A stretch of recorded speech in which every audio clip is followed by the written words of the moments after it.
Good afternoon, everyone. Thank you so much for joining us today. We know it's NoFo Day, yay. So we really appreciate you taking the time to take some time to start thinking about planning your point in time count, which we can't believe it's that time of year again. We are going to be starting as it looks like everybody's getting joined to the audio and all that good stuff. So we are recording today's webinar, and we will be sharing the recording and the slides with everybody who registered through Eventbrite. If you didn't register and you'd like to make sure you get that information, please just pop your email address into the chat. And with that, I think we're good. Matt, if you want to go to our housekeeping slides, I already mentioned some of this. We are going to keep you guys muted, but if you have a comment or question, please do use the chat feature. We can also unmute you. We are recording the webinar. We're sending it out, and you can put your contact info in the chat or just send us an email at support@simtechsolutions.com, and we'll make sure that you get that. My name is Becky O'Mara, and I am a Community Impact Advisor with Simtech Solutions. And I'm going to be taking you through our agenda today, and we are going to be sharing a little bit about us at Symtech for those of you who maybe haven't gotten to work with us before. We're going to talk about some planning tools for the point in time count, go through a live demo of the app and the command center and some of those features. And we're very excited to have our special guest, Mark Askins from Miracle Messages. And Mark is one of the digital detectives with Miracle Messages, which does social and family reunification services for people experiencing homelessness. So please make sure you stay to the end to be able to hear from Mark. And we'll have a little bit of time then at the end too for a Q&A. So that is our roadmap for the day. And with that, I'm going to turn things over to Matt Simmons, our president, and he's going to kick things off. Thank you, Becky. So good morning and good afternoon, depending on where you are in this country. I used to be in the afternoon side, and I came over to San Diego a couple of years ago. So now I'm on the West Coast. But basically, in history, Simtech Solutions has been focused on HMIS and homeless data and evaluation since 2003. It's been a long road. Technology's evolved with us. We used to do things on pen and paper, for the point in time count. Luckily, we have smartphones now and mobile apps. And, back in the day, there really wasn't many other HMIS vendors in town. And they're pretty good at data capture, but not a lot on the reporting side. So that's where we really focused our reporting analytics, even way back when in 2003, and have really kept it focused on that. And then also filling in the gaps where we think systems fall behind. And, one of the things, especially with the prevalence rates of unsheltered homelessness, it ends up being mobile tech for street outreach, mobile tech for the point in time, and then a data warehouse to ingest data from the existing HMIS systems, as well as our other tech and other non-HMIS systems, to help bring it all together and have a picture to be able to say what's going on in the community.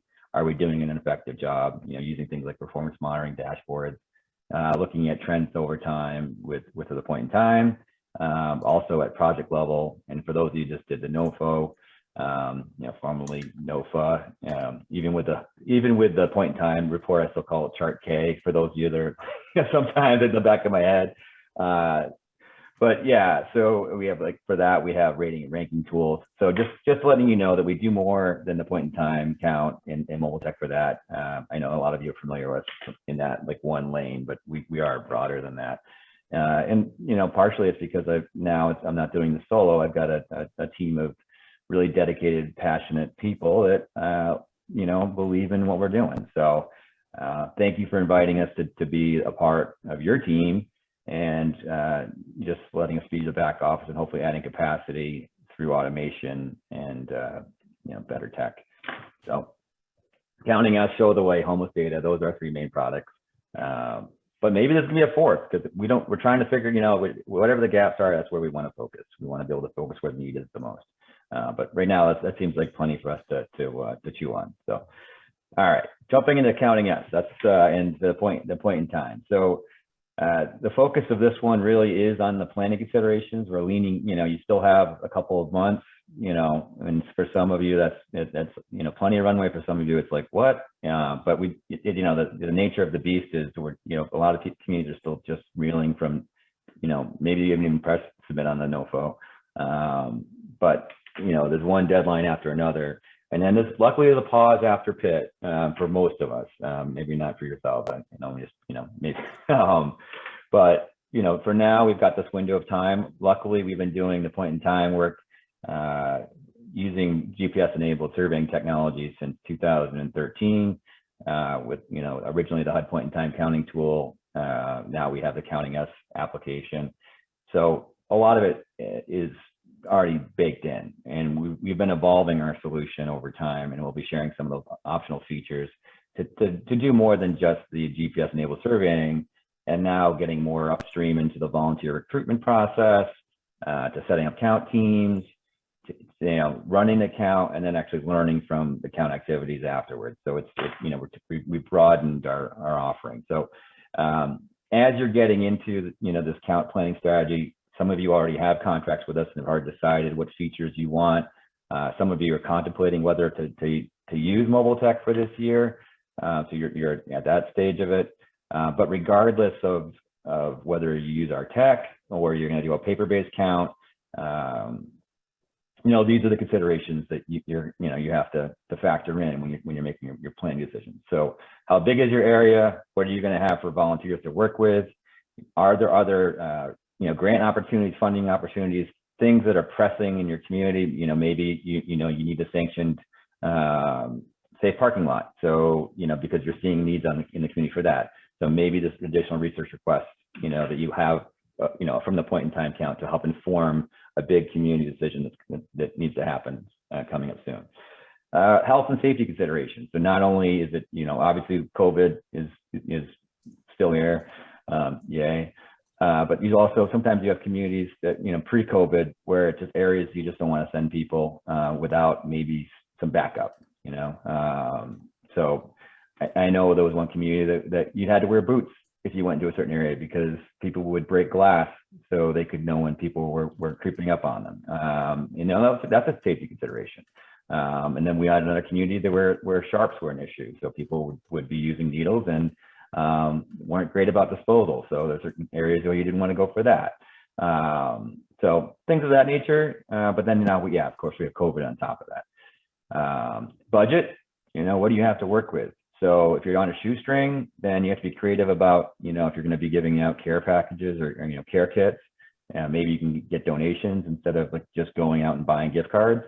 If you want to engage people with lived experience in your count process, ideally you want to pay them for their experience. And if you can't, then you have to think about other incentives, ideally that make it worth their while. So be fair, right? So again, back into people with lived experience.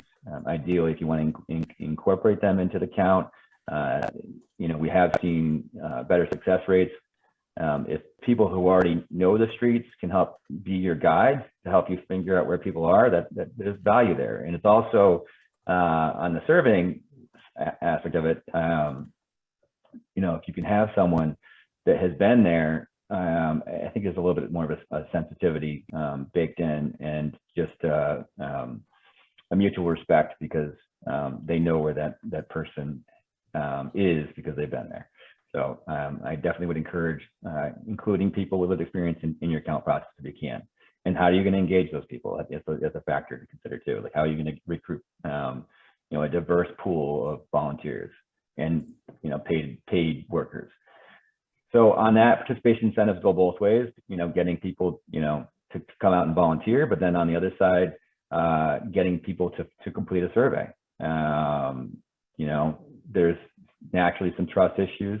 Especially some of the communities that tend to lean heavier on the enforcement side of addressing homelessness, which, it's what they, anyway, that's a separate soapbox, but, you might want to try to encourage people to complete the surveys, and whether it's the care kits, socks, depending, here in San Diego, might be sunscreen, In Boston, it wouldn't be sunscreen, not in January. So it really has to be, relevant to what you're doing. But, think about, what you can provide. And beyond that, yes, you want the surveys, but, like try to help people, like really think about what people are needing. And, that's where it goes back to using outreach, asking people what would be good up front, getting their feedback. Sometimes it's, a cell phone charger. Sometimes it's, again, socks are really seems to be a winner. Could be a resource card that says like, call this number if you need help, or here's the places you can go for meals. So those are things that you can do. And a lot of times Ziploc baggies work really well. So you can put a few different things. So you're handing someone, it's not just one thing. It's here's your kit with an info card inside. Decent idea.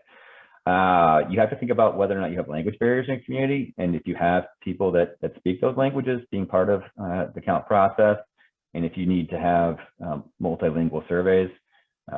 We do have Spanish support in our surveys, but if you have other languages spoken, to have the survey translated up front, just so you have some preparedness for that if you need it.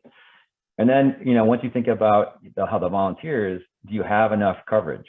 And if you don't, maybe you should give consideration to geographic sampling and enumeration, which is basically a statistical model that allows you to just survey certain parts of your community and still derive a reliable estimate of homelessness in community. Press coverage, sometimes, it's an awareness. If you're trying to raise awareness, then you think about press coverage and where it makes sense and who you want the press engage with. So some communities like, well, we want the press, we want them here, but we're going to control the messaging. So that's something that, if you're doing the planning, you may have to weigh in. But press can go all the way from an early press release saying we're doing the count, and that could be part of your recruitment, to after the count about awareness of what you saw. But again, this is an awareness exercise too. So let's get something out of the count. Yes, it's a pain, but if we can actually, get people to pay attention to the issue, then there's benefits there. And then, engaging people that are on the streets or in shelters, and going through the process, there's an opportunity here, and it'd be nice to be able to take advantage of that. And how can we help the person, not just survey the person? So be thinking about things like that you might want to incorporate, whether it's a family reunification survey, which we're fortunate to have Mark Askins from Miracle Methods join us to talk about that. Referrals, to shelter, that's a win if you're on the streets. Maybe it's to, someone said they have an ID, issue, maybe to tell them where they can go to get help for that. Whatever it might be. Maybe it's COVID awareness. You're basically, saying, well, this is where you can get a vaccine. Here's, some masks, what have you. So anyway, think about how if you might want to turn this into more of a benevolent caregiving exercise than just a surveying process. And then another one that comes up is whether or not you want to have deployment sites or try to take this whole thing virtual, or do you do a hybrid? So you have some deployment sites, maybe you're bringing down the number you had in the past, or they're not as concentrated. Maybe there's more deployment sites, but those are factors to consider. And if there are deployment locations, how do you train people up ahead of time to make sure that they know what they're doing? Things like, the answer could be things like what we're doing right now, and that they're all going to the areas where they're supposed to be going. So anyway, all considerations. We're going to jump into the next piece, but just wanted to give you some food for thought as you're reflecting on your own community, how what we're sharing applies to you. Any questions right now before I jump in? I saw some things in the chat, but I'm not monitoring that piece. We good? Okay. COVID considerations, just some basics. Whether or not you're requiring masks in your community for volunteers, those are things you might want to put up front in your volunteer registration portal. That if it's an expectation, even if people are vaccinated, the people that are being approached may be hesitant if the person approaching them doesn't have a mask. So that's a consideration. There's the idea of being able to rely more heavily on people that are already engaging people with lived experience. It's just just in life in general, we're trying to, if we can reduce the number of interactions between people, we can ideally help curb the spread. So if there are people that are engaging with other people, through outreach, first responders, and existing providers, that should help. And the other side of it is whether we want to limit the size of the volunteer groups, and potentially, you could also lengthen the time of the count itself. So that way you can get by with less volunteers, and maybe shorten the survey length with another aspect of that too. So, yeah. Actually, those are the points that I need to press the button. Yeah, so there you go. All right. So additional features for this year that are in the agreement that we send you. This is what we're going to go through. These are your options. So everyone gets, out of the box for the base pricing that we have. Everything you need to produce the HUD Point time report. So it's the sheltered and unsheltered surveys, an observation tally, the known location survey, which is free, is available, but it's not, you have to ask for it.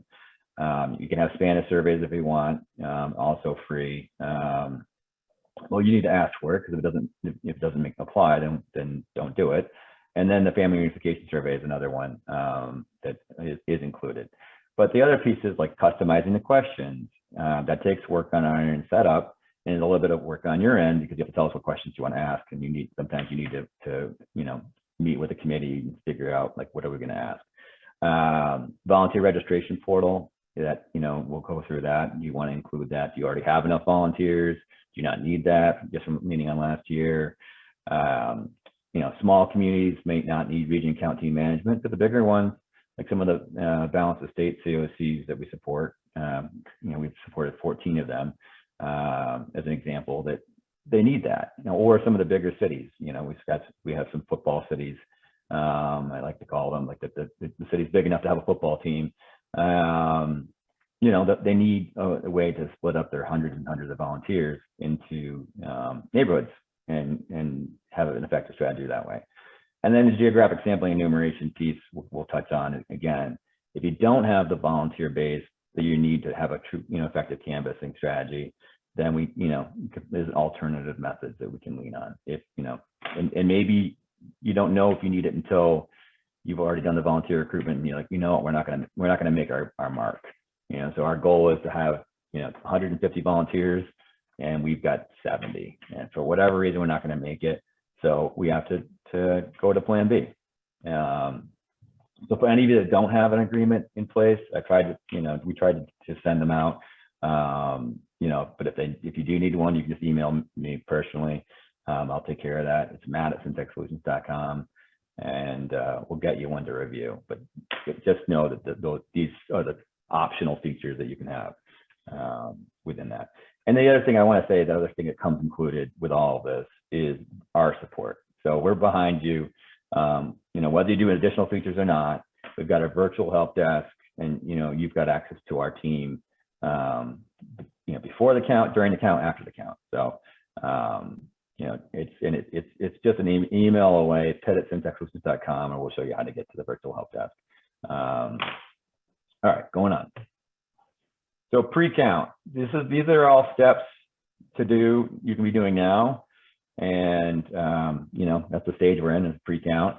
So to determine your coverage needs, really what you ideally want to look at is, where are the people that are experiencing homelessness in your community, and how many of them are there?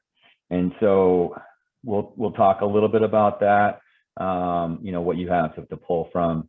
And then from that, once you have that idea of like your population densities, you can actually then look toward establishing the regions in your area. So you see over here, this community, up at San Antonio, is broken up into 1, 2, 3, 4, 5 regions.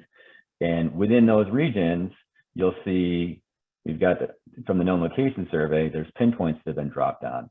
And all we're doing here is we're trying to figure out where people are, and getting an idea of like how many volunteers we're going to need to survey all of those people. All right. And then beyond that, once we have the idea of the concentrations, then we can think about dividing these regions up even further into count team areas, and thinking about how many count teams we're going to need and how many people we need to have on those count teams. You know, a rural community, maybe it's going to be a bigger count team area because there's less people in there, and it's going to be more of a car-based approach. But like in a downtown, it's going to be, you know, maybe a block or two, and you're going to be walking around. So, and then with that, once you have the idea of like what your needs are, then you can do the volunteer recruitment, and you can set quotas to your teams and your regions. And I think we'll share on that too. So you're not overbooking a region. So once one fills up, you can, you know, that's kind of sold out, you can move on to the next community, you know, part of the community that people can volunteer in. So the known location survey, it's just one question. It's dropping a pinpoint on the map, and the question is, it could be a little bit off. It's like, how many people do you believe are experiencing homelessness are in this location? And it's a digit, you know, put a number in, and that drops a pinpoint on the map, as you can see over here. Again, we'll show you more in the demo, and that's going to help you understand what do you have as far as the number of people to survey. This can happen from the day you sign a contract up until the day of the count, and you can have anyone using it. You know, there's no, you don't need to ask any information about the people, because again, you're just dropping pinpoints, and you know, it's basically to help inform where you're sending count volunteers. You know, just the idea of like to canvas every inch. You know, people, you know, have a tendency to hide, you know, for self-preservation. So to know where they're hiding and where to look is going to help you have a better count. So, you know, involve the community. By community, I mean everyone that you want to have access to this. So again, you just download the Counting Us app, and you put in the registration key, a setup key, and then you register accounts, put in the setup key, and then you just have that survey. And you can be people with experience, it can be outreach workers, it can be first responders, it could be existing street outreach, anyone. All right, so then you're going to establish the regions and count team areas, as I mentioned. So you split the COC into distinct subregions, and you use whatever data you have. And so known locations is us backfilling, because sometimes communities have a data gap, they don't really know. We can also use last year's point in time data or the year before, and we can show you how that comes in. You can also use street outreach data. So for those of you that use our sister app, Show the Way, which is a street outreach app, you can be dropping pinpoints throughout the entire year. And if you're just getting going now, you can just use between now and the count to you know, drop pinpoints for every interaction that the outreach has with a person with, you know, that's living on the streets. So, and then the other one we can do is just to let you know is if we needed to lean on, this is more for the geographic sampling enumeration piece of determining what we call certainty areas or high probability areas. We can also look at housing rent burden. So we look at data from the census. If we don't have any of those data assets to pull from, housing rent burden, there's been some research that's proven that there's a corollary between you know, areas where it's really expensive to live and people aren't making enough income to homelessness. So we can look at that as well. And then once you have these data assets to work with, then you need to consider the population density throughout your COC, you know, the size of the area with the population there, and then allocate a certain number of volunteers to that space. And it's like clicking up pieces of a puzzle, and Becky can show you some of that in a few, where you're basically clicking on the map and saying, oh, add this to my count team area, you know, add this, and then, you know, you define those, and the volunteers know where to go. That work ties into the volunteer work, because when you register, when you use social media, or, you know, maybe it's email blast to existing providers, what have you, to, you know, you drive them all to this one place to register. When they go to register, it's going to ask people where they want to volunteer. And those locations are actually what you just defined for the account team regions, the regions. So they can choose, and if it's, as long as the quota hasn't been met yet, their primary region they want to work in, and then, you know, they can also choose other parts of the community they'd be willing to volunteer in. So that's going to help you figure out, well, where you can balance people out. So it doesn't make as much of a difference in a smaller community, because it's like, well, if you go to one side of the town or the other, it's 5 miles. But like when you talk about like a balanced estate, community, you want to make sure like you're not sending someone from one side of South Dakota to the other, you know, that wouldn't be kind. So as far as the volunteer registration portal, so there's a form that we would have you fill out if you signed up for that, that basically allows you to customize what goes on that form. So you'll see instructions, and there's a form that we'll send you all this once you sign up. There's a welcome email that comes from us to guide you through, but just so you know what the expectations are going to be. You select what information you want to have on that form. You provide local branding if you have it. If not, you know, we'd be happy to help you out. If, you know, within reason. You know, and then again, you allow the volunteers to choose their regions. You may provide some boilerplate content, what to expect, you know, when it's going to happen, why we're doing it. You know, if you need to put that all in there, or the why you're doing it and what we need. This could be in the press release, and then you just guide them here, and then it's like, okay, we've already sold you on why to do it because now you're here. This is more what to expect, that side of it. So you can see we're just capturing some basic information. You know, do you have transportation? You know, maybe that will help you figure out who's going to be that you're willing to use. Who's going to be our car-based canvassers versus the walkers? Do they have past experience with doing the account? You know, sometimes you can put in agency affiliation, you know, if you want to know if there's people, you know, from a particular nonprofits. I've seen too, like county employees getting the day off as long as they participate in the count, and that's a great resource, you know, potentially. But they need to indicate that, and then so the county later on will get information about who signed up for the count, and then that gives them credit for the day off. And you can do that same thing potentially with some mission-driven, you know, for-profits. You know, the day of giving, if you will. So again, we have some flexibility on what's captured within reason in the survey form. So all this information flows into the command center, and that you have it to work with, you know, when you're creating your count teams. On the sources for volunteers, you know, the slides to the images to the right are boilerplate content that you're able to download from the website and use at your, you know, if you like. You know, we're trying to basically make it easy for you to use social media to say, hey, we have a point in time coming up, and then it's, you know, the tweets and LinkedIn posts that have images are much more likely to get clicks and likes and reshares, and that's what we want. So you don't have to, you know, you don't have to have a graphic designer to do that for you. You can lean on these and then turn people over to your volunteer registration site. So those are available for you. We've listed some sources of volunteers on the left side. These are things you should be thinking about now. Where am I going to go to tap into resources, you know, for volunteers? Obviously, anyone's done it in the past is probably a good candidate. You know, so I would start there. You know, so work off that list. If you already used the volunteer registration from last year in the past, you can download the list of all the people that signed up, or you worked with us in the past. You can download that. It doesn't have to be the volunteer registration form. You can use the users that have downloaded, that have worked with it and registered an account. And then you can use something like MailChimp to say, hey, we're doing the count. Hope you can do it again this year. Maybe invite your friends. Here's the link. People with experience, like I mentioned it before, provider staff, county staff, definitely colleges and universities. I don't see that, you know, enough, but when communities do lean on the colleges and universities, they tend to get a fair amount of volunteers.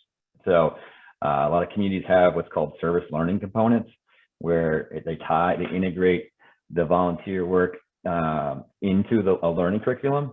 So maybe it's an economics class, you know, or maybe it's, you know, it could be anything. It really could, you know, as far as tying it in. I was a service learning student, you know, and that's kind of how I got work, you know, really going into homelessness. So big fan of that avenue. Again, county and city employees, you know, especially if you're going to get, you know, paid time off, you know, in exchange for participation, that's, you know, or you just tell them to do it, you know, it could be that too. AmeriCorps is a good resource. So if you have a local Vista volunteer, maybe they can help engage other people. And just to share, Mark Askins is going to talk about the digital detective work in a bit. The person that interviewed Michael Patrick, who may be joining us, Par Singh, was an AmeriCorps Vista team lead. So just to share that it does work. The VA, we want to include the VA as much as possible. And, sometimes I think they're left in the periphery, but when, you have VASH vouchers, SSVF, and, all those vets resources to be able to pull them in. Downtown partnerships, civic organizations, Elks, Rotary, Kiwanis. Sometimes they'll invite you to a lunch, you speak for half an hour, while they're eating lunch, let them know what you're doing, and then you get, a slew of volunteers out of it. And then concerned citizens. So anyway, things to think about. Customizing the surveys, if you are going to do that, what we do, it's a little old school maybe, but it works well, and it's using a Word form that you can download from the website that we can also send to you, and use track changes. And there's certain questions that, as long as you want, you can change the labels on, but we can't create new response values. Otherwise, the HUD report won't work. So you can't be making up new races or what have you and expect them to show up magically on the HUD point in time report. But you can change the wording of questions, the way the questions are asked, or the response values themselves. As long as we have the inputs, we can get the outputs. And then there's questions that have nothing to do with HUD, but they have everything to do with your community, and you need to, you really want to know this information. So you can incorporate those questions. And we do have questions that are in green on here on the form that are asked by a lot of communities that come, baked in, and you don't have to the survey templates, and you can opt to take them out. Things like last full address, for example. Communities want to know if you are homeless in from the community that you were last housed in, and that actually has some research implications, because we can look at census data upstream, where the person fell into homelessness from. Look at school funding. You can look at demographic patterns to see if there's maybe there's a higher prevalence rate for minorities falling into homelessness than the white majority, et cetera. So once we get that back, we'll incorporate the surveys, get them back to you, get it live, have you review it. And again, everything can be in test mode up between now and the count, so you can bang away at it and help, and then, something's broken and we fix it.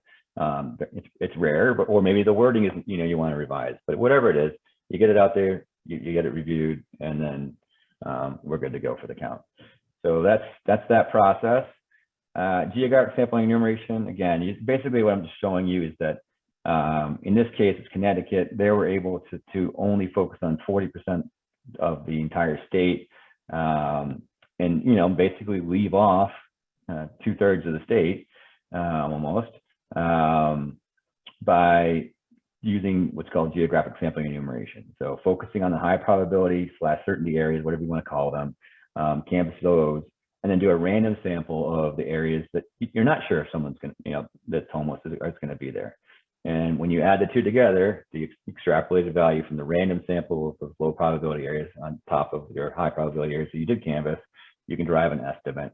And this methodology is also supported with the recent guidance from HUD. So it's a bit more involved, because we have to do the setup, and then we have to cast those, do that random sampling, and then we have if we need to pull in a statistician, we have the assistance of Dan Treglia from UPenn, who helped us create this model. And then there's typically a methodology paper at the end, before and after, that explains this is what we're going to do, just because you have to get community buy-in sometimes. And then afterward, this is what we did. So that can be shared with HUD, that can be shared with community leaders, so they understand that what we estimated has what's called statistical rigor. Statistical rigor. Try that again. All right. So there's that.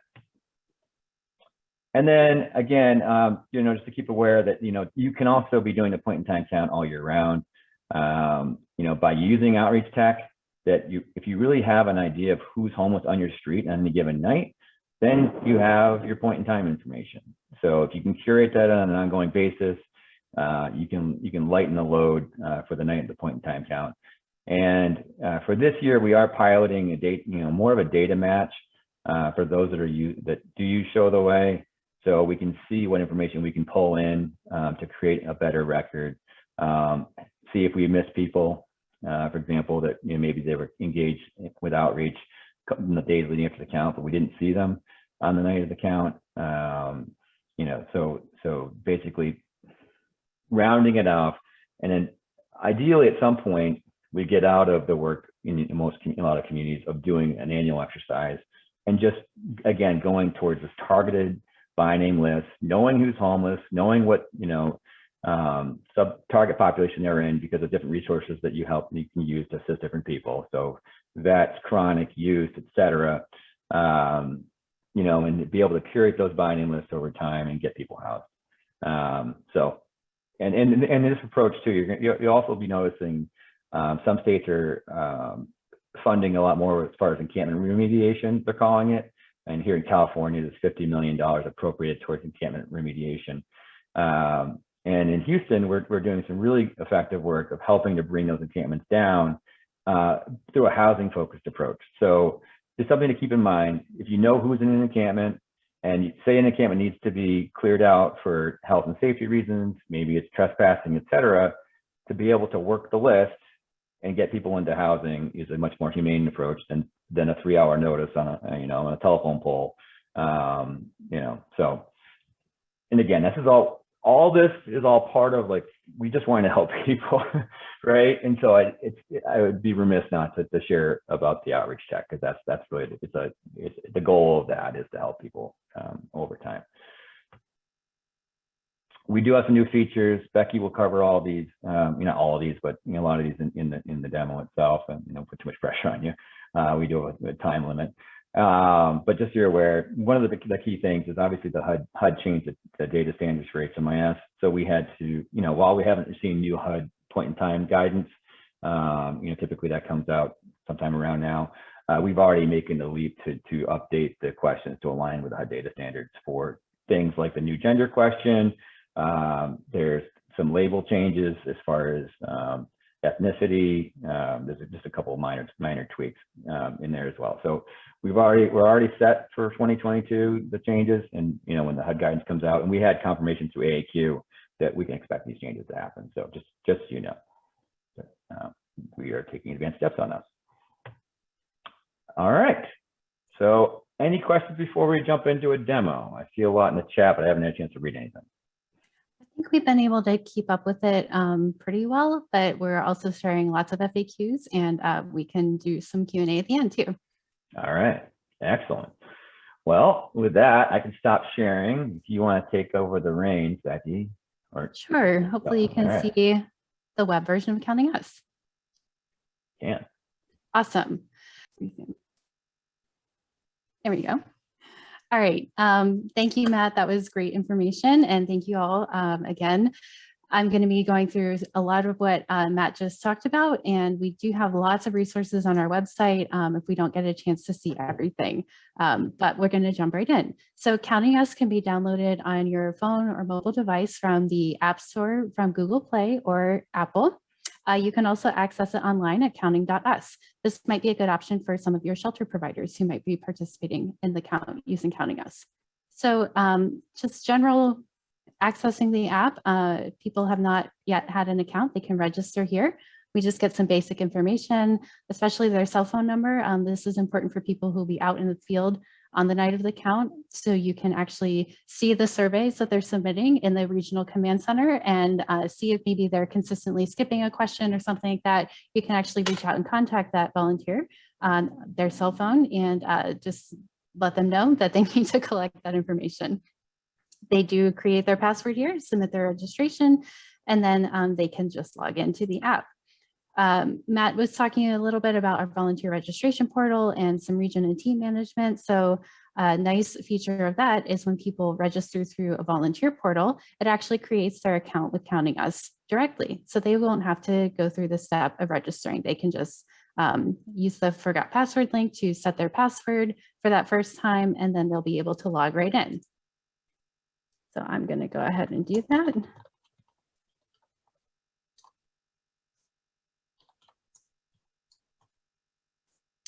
When you log in, you'll be asked to choose the count, and you can access an account that you've already registered for, or you can join a new account. If you join a new account, then you will need what we call the setup key, and that is provided by your regional account administrator. And what that does is connect the surveys that the volunteers are submitting to your regional command center data store. So that is how we keep things separated for each count by year and by geographic location.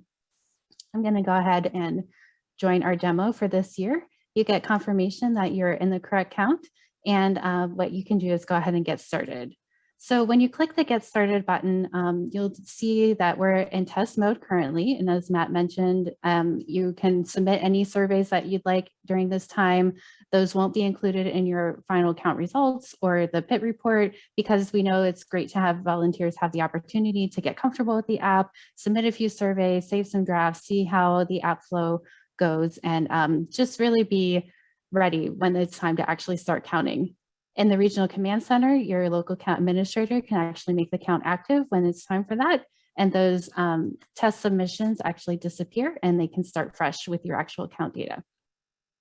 So we're on our survey menu, first of all, and you can see the different surveys that have been assigned to this count activity. These might change depending on the customizations that you request, but any surveys that you do sign up for will show up here. We also have a drafts folder. So if you're using it on a mobile version, we do have some offline capability. If you lose web connectivity or Wi-Fi, you can actually save the survey as a draft. And then when you're back to good connection, you can submit those surveys then. Or you also have the option of maybe you get interrupted when you're interviewing someone and you need to save the draft and then come back to it. You can also do that.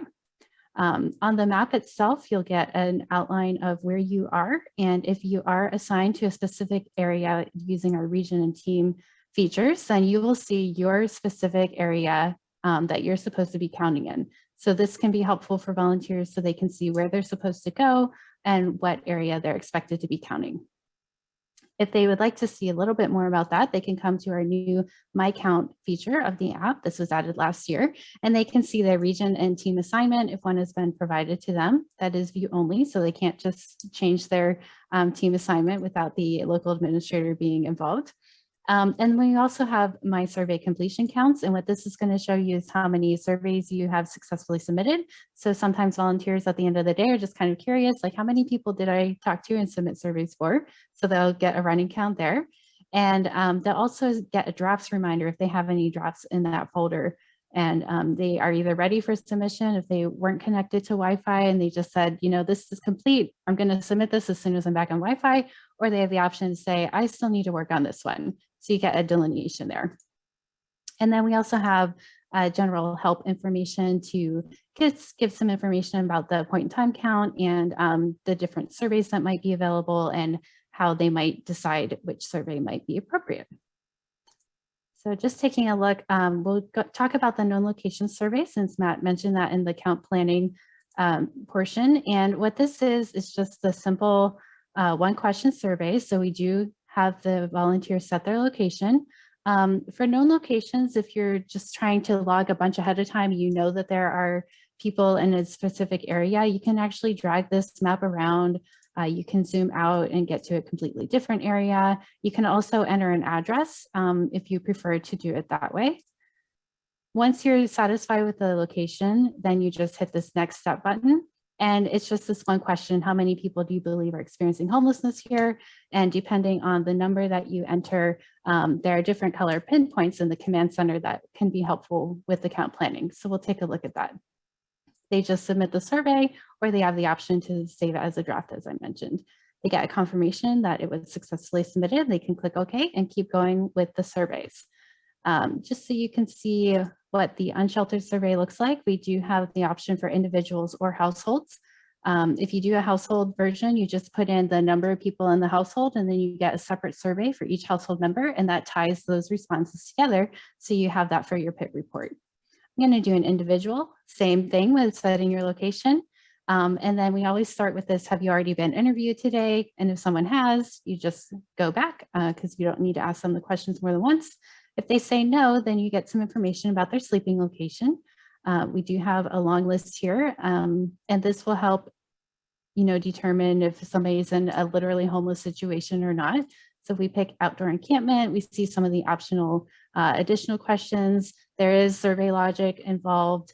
Anytime you see a drop down, that means that there is a list that you can only choose one response for. If it's a box like this, that's a text field, you just tap in and your keyboard will appear on your phone and you can type that in.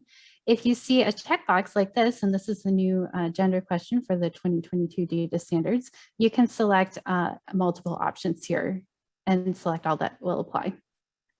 If you see a little calendar icon like this, you can tap on that and it will bring up the calendar option here, and you can just scroll through and add that.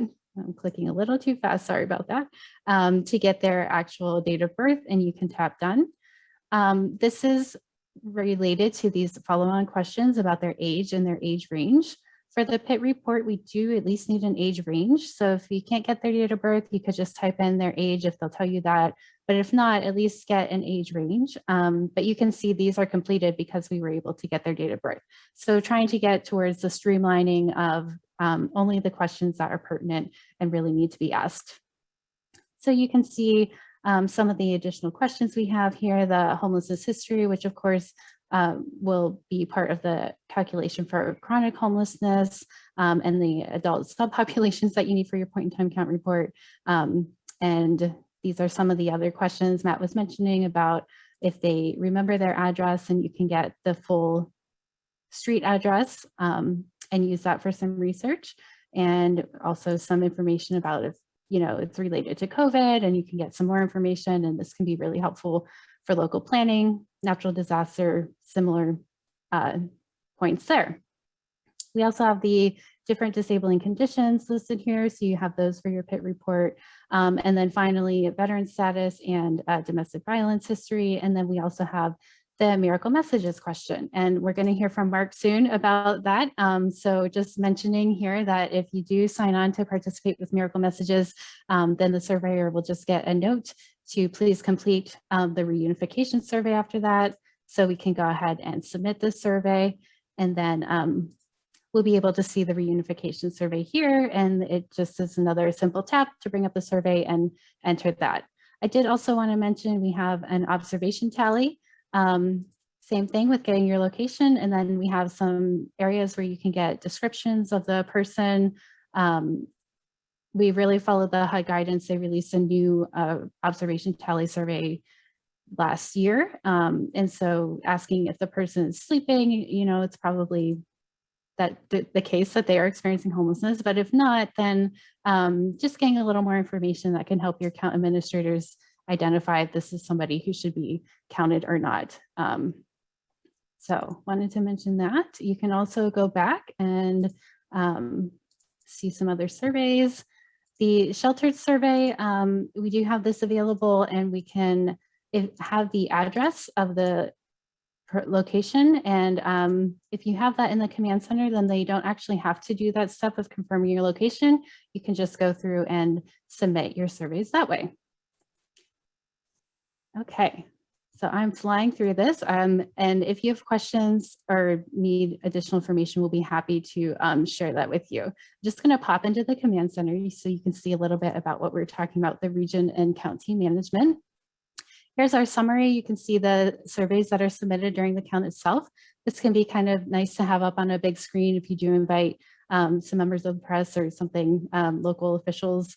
You can see the data as it's being submitted throughout the count. You can see specific responses. And here is where we can see our known locations pins that can kind of give us an idea of, for our count planning, where we might need to send some teams. So here we have just some sample test data, and we can see that there are different areas that have had known location surveys submitted.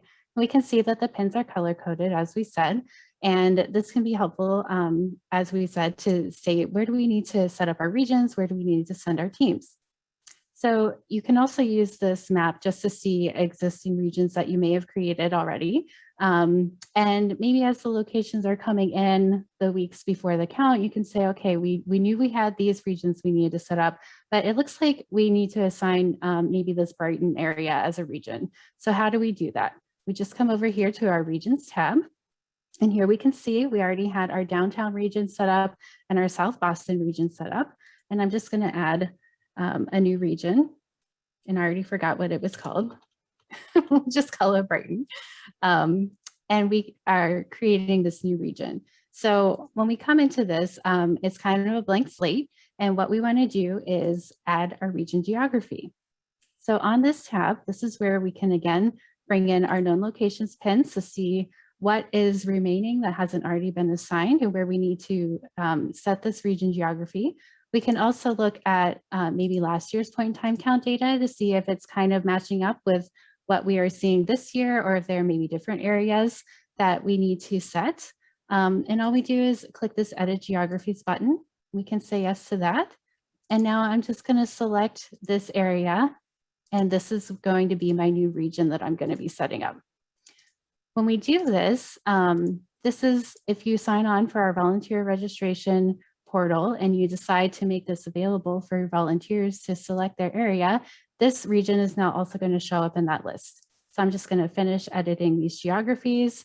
You do have the option, if you don't want to use the volunteer portal, people can still register with the app. They can select an area directly through the app, or you as a local account administrator can go ahead and bring them in using our add users feature here.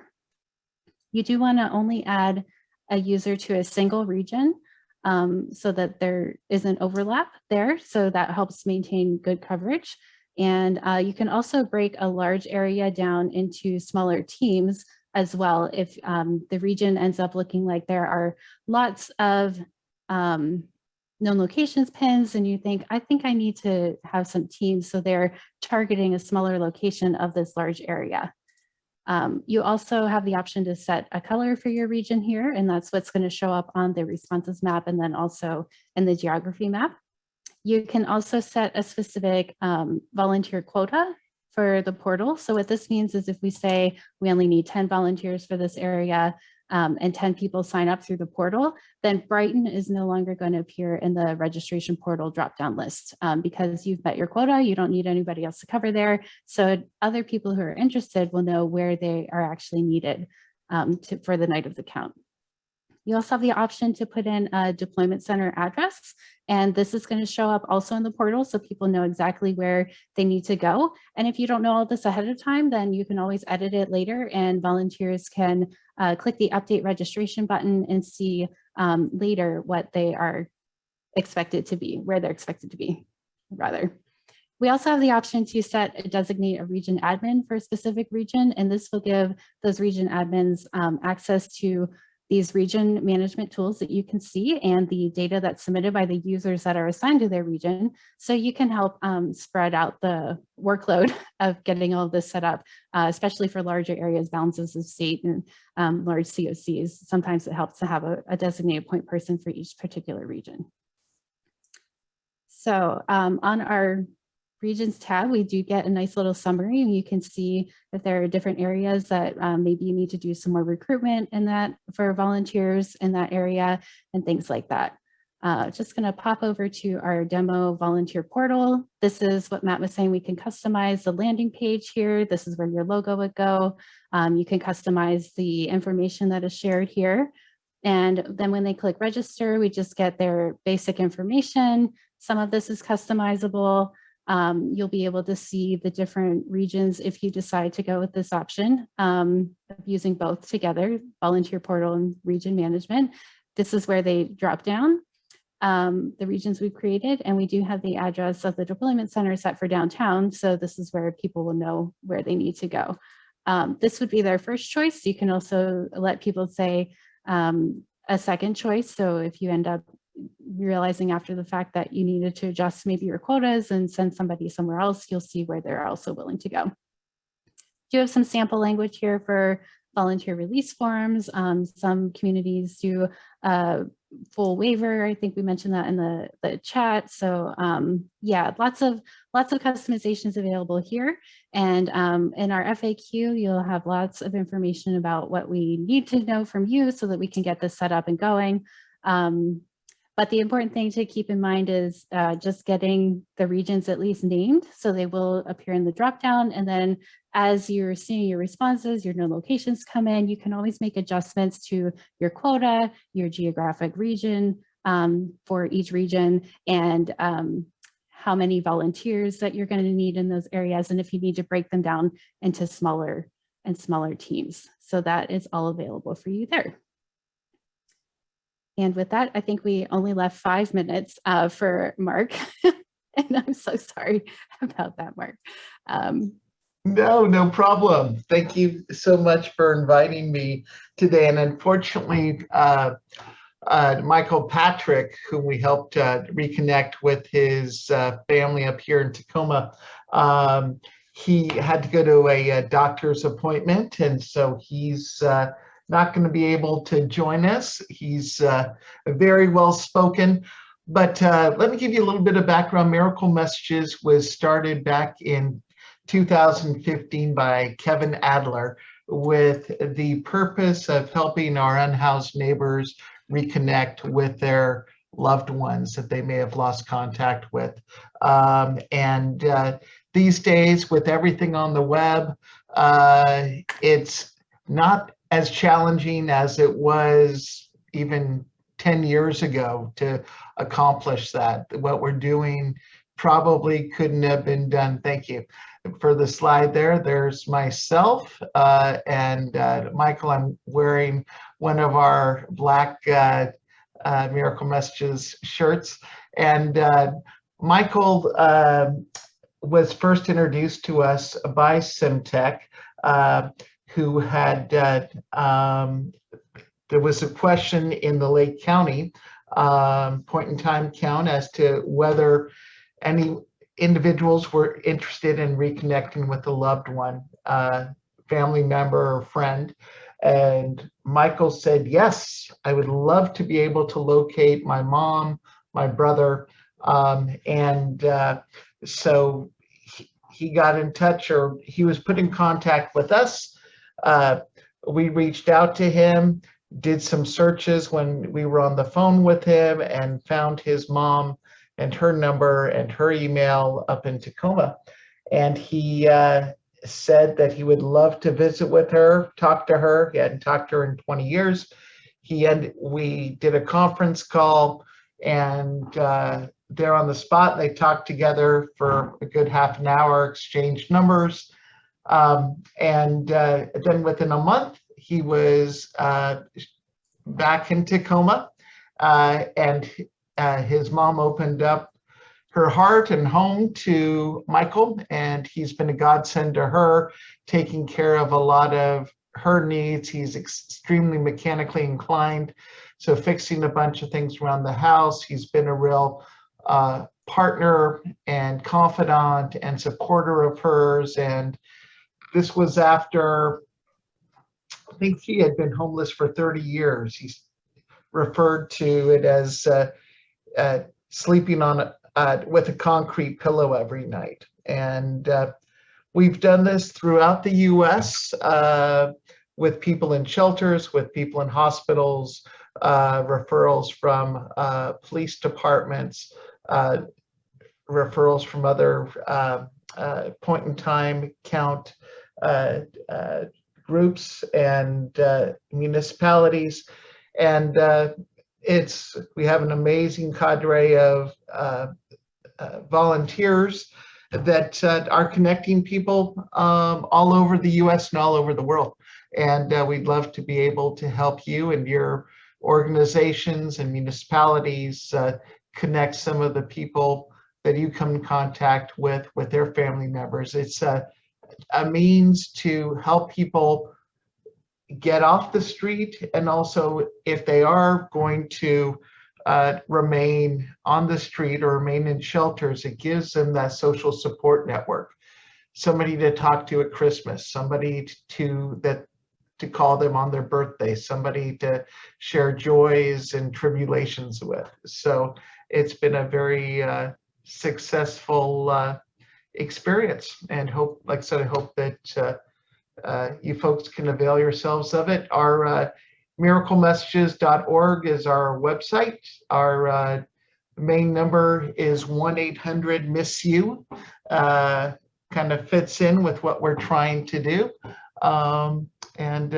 If anybody's interested in speaking with us, me directly, my email is mark@miraclemessages.org. And yeah, so very grateful for your time. Then my background is I've been a private investigator for 30 years. And so this kind of plays right into my skill set. And then we have a bunch of other trained investigators that are working to help connect our friends. So thank you, Becky and Matt, appreciate it. Well, thank you for the work you're doing and for taking the time to share. It's awesome. You know, we've been doing the point in time counts for years, and this is definitely one of the most rewarding experiences I had with doing a point in time count. Just being able to help Michael get reconnected with his mom and meet his grandkids for the first time. Exactly, meeting his grandkids, exactly, and reconnecting with his daughters after 25 years. It's just, yeah, and just giving him, I mean, that the change in him. I have kept in touch with Michael. I live in Seattle, he lives in Tacoma, so it's not too far. So I go down there once every couple of weeks, and we go out to lunch and work on any issues in terms of finding work or getting additional benefits. And it's just been such a rewarding experience for me. But thank you. That's great. I really appreciate it. I wanted to close it up with one more minute. There's resources available on our website before and after, before, during, and after the count that you can lean on. So the links are here. Again, we're going to send the recording afterwards. If you know people that want this information, they can always reach out to us directly. If you think there's a follow-on conversation needed, you can reach out to us. We can set up a time to talk.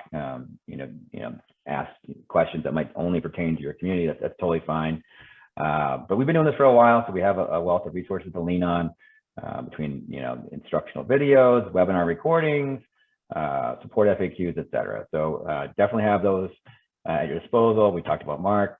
And then just to, as a reminder, we do have other tools for the work to support your street outreach, as well as the data warehouse in homelessdata.com.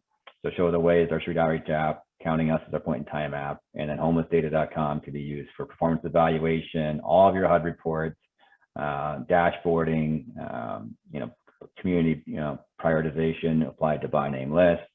The things that might be missing from your HMIS that you might have been like, oh, I wish our HMIS could only do this.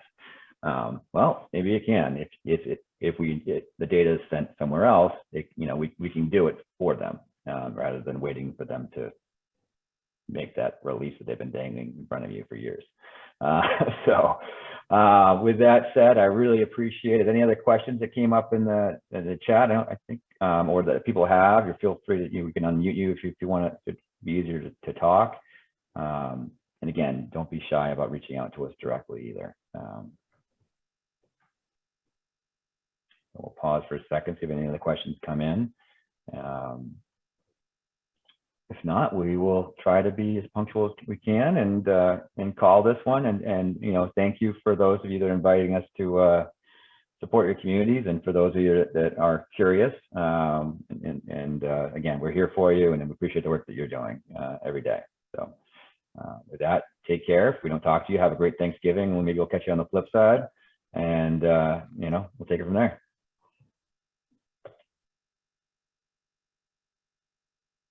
All right, bye everyone.